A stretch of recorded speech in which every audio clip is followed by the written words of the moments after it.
ಸಿಕ್ಕಾಪಟ್ಟೆ ಲೊಕೇಶನ್ಸ್ ಇದ್ದಾವೆ. ಯಾವುದು ಸ್ಕಿಪ್ ಮಾಡೋದು, ಯಾವುದು ವೀಡಿಯೋದಲ್ಲಿ ಹಾಕೋದು ಗೊತ್ತಿಲ್ಲ. ನೋಡೋಣ, ಇಲ್ಲಾಂದರೆ ಪಾರ್ಟ್ 1 ಪಾರ್ಟ್ 2 ಡೇ 3 ಪಕ್ಕ ಇದು.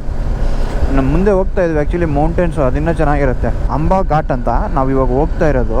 ಸಿಕ್ಕಾಪಟ್ಟೆ ದೊಡ್ಡ ದೊಡ್ಡ ಮೌಂಟೇನ್ಸ್ ಇರುತ್ತೆ ನೋಡಿ.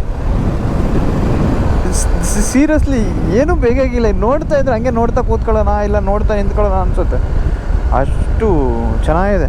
What is this beauty man? ನೀವು ಹೇಳಿ, ಇಂಥ ಲೊಕೇಶನಲ್ಲಿ ಇದ್ದರೆ ಮತ್ತೆ ಎಲ್ಲಾದರೂ ಹೋಗ್ಬೇಕು ಅನಿಸುತ್ತಾ? ಹಾಂ ಅಲ್ಲ, ಏನಿದು ಸ್ವರ್ಗ ಇದ್ದಂಗಿದೆಯಲ್ಲ ಗುರು. ಇವಾಗ ಏನು ನೋಡ್ತಾ ಇದ್ರ ಈ location Kasari lake view point ಅಂತ, ತುಂಬ ಅಂದರೆ ತುಂಬ ಚೆನ್ನಾಗಿದೆ. ನಾನಂತೂ ಫಿದಾಗೋಗ್ಬಿಟ್ಟೆ ಈ ಲೊಕೇಶನ್ ನೋಡಿ.